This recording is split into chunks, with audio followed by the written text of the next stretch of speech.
Hello friends, welcome back to my new video. আমি উজ্জ্বল jewellery কালেকশনের তরফ থেকে আজকে আবারও তোমাদের জন্য নিয়ে চলে এসেছি একটা জুয়েলারি কন্টেন্ট। খুব সুন্দর ডিজাইনের এক পিস নেকলেস।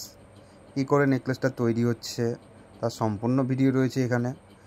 তোমরা ভিডিওটা স্কিপ না করে শেষ পর্যন্ত দেখো, আশা করি বুঝতে পারবা যে এই কাজটা কী করে তৈরি করা হচ্ছে।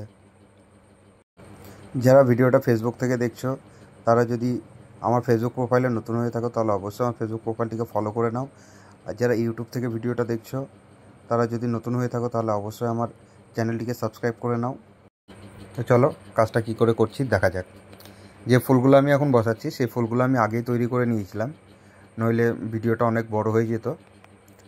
তো ফুলগুলো দেখো একটার পর একটা আমি বসাচ্ছি খুব সুন্দর করে মেজারমেন্ট করে, কেননা ফুলের মেজারমেন্টটা যদি ঠিকঠাক না হয় তাহলে ফুলগুলো যখন খেলবে তখন একটার সঙ্গে একটা ঠিকঠাক করে খেলবে না, যার জন্য ফুলগুলো প্রথমত খুব ভালো করে দেখে বসাতে হয়।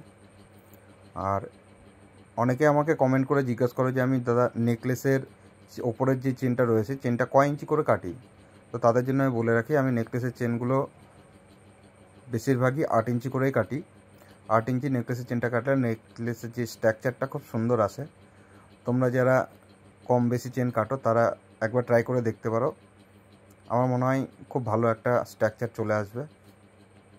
তারপরে আমি অনেকের কাজে দেখি যে এই যে চেন দিয়ে যে শুরু থেকে মোটা থেকে শুরু করা হয় চেনটা, কাটাই পিস দিয়ে চেনগুলোকে, অনেকের গেট আপটা ঠিকঠাক আসে না।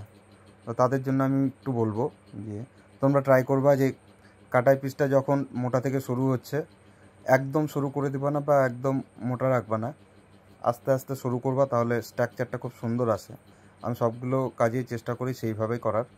তোমরা একবার ট্রাই করে দেখতে পারো। অনেকে আমাকে কমেন্ট করেও জানা যে দাদা এটা কী করে করব। তো আশা করি এইভাবে করবা, খুব ভালো লাগবে। একবার বসিয়ে দেখে নেবা, দেখলেও বোঝা যাবে কাজটা কেমন লাগছে।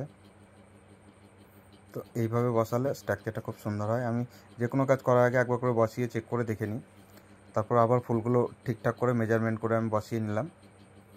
নেওয়ার পরে অনেকে আবার কমেন্ট করে আমাকে জিজ্ঞাসা করছিল যে দাদা ফুলগুলো কি করে খেলবে। তো তাদের জন্য বলে রাখি ফুলগুলো চোঙ দিয়ে যে কবজাটা হয় সে কবজা করা থাকবে সবগুলো ফুলের উপরেই, তাহলে ফুলগুলো খুব ভালো করে খেলবে। আমি সেইভাবেই করেছিলাম। আর নেকলেসের চেনটা করেছিলাম আমি 31 গেজের। আমি সাহস পাচ্ছিলাম না খুব একটা বেশি ভারী চেন দেওয়ার, কেননা নেকলেসের ওজনটা ছিল 2 ভরি। আর ফুলগুলো আমি সব কিছু ওজন একটা ক্যালকুলেশন করে দেখলাম যে না, বেশি ভারী দিতে গেলে হয়তো ভারী হয়ে যেতে পারে, যার জন্য আমি 31 গেজের চেন দিয়েছিলাম। আর টোটাল চেন লেগেছিল 24 ইঞ্চি। তাতেও একটু ভারী হয়ে গেছিলো, কিন্তু এটা চলে, একটু 19-20 হয়।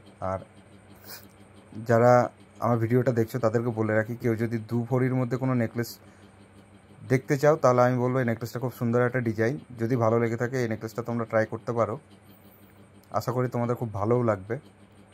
ভিডিওটা শেষ পর্যন্ত দেখো, কাজটা কমপ্লিট ভিডিও রয়েছে এখানে, তোমরা দেখে জানাতে পারো কাজটা কেমন হয়েছে। আর যদি ভিডিওটা ভালো লেগে থাকে তাহলে অবশ্যই ভিডিওটা একটু শেয়ার করে দিও, লাইক করে দিও। তো একবার দেখে নাও যে কাজটা আমি কী করে করলাম। আমি সম্পূর্ণ কাজ করতে গেলে যখনই একটু একটু করে কাজ হয়ে যায় আমি নেকলেসটাকে এইভাবে ভালো করে দেখে নিই যে স্ট্রাকচারগুলো ঠিকঠাক আছে কি না। তারপরে যে ডিজাইনটা আমাকে দেওয়া হয়েছিল নেকলেসে সেখানেও বলগুলো এরকম একটা একটা গ্যাপ গ্যাপ করে ছিল, আমি গ্যাপ গ্যাপ করে দিয়েছি, কারণ আমার বারবার মনে হচ্ছিলো যে নেকলেসের ওজনটা অনেকটাই বেড়ে যেতে পারে, যার জন্য আমি ঘন ঘন করে এক্সট্রা বল দিইনি। আর তারপর অনেকে আবার আমাকে জিজ্ঞেস করেছিল যে নেকলেসটার ফুলগুলোর নিচে কোনো ঝুল দিলে অবশ্যই ভালো লাগতো। হ্যাঁ, এটা প্লাস্টারের উপরে গোছানো ছিল জন্য আমি ঝুলগুলো তোমাদেরকে দেখাতে পাইনি। তাই প্রত্যেকটা ফুলের নিচে একটা করে ঝুল ছিল। আর নেকলেসটার ওজন আবারও বলে দিই 23 গ্রাম 500 মিলি ছিল। এই যে কমপ্লিট দেখো, কমপ্লিট হওয়ার পরে প্রত্যেকটা নিচে একটা করে ঝুল ছিল। যারা চাইছো 2 ভরি নেকলেস দেখতে তারা এই নেকলেসটা একবার ট্রাই করে দেখতে পারো।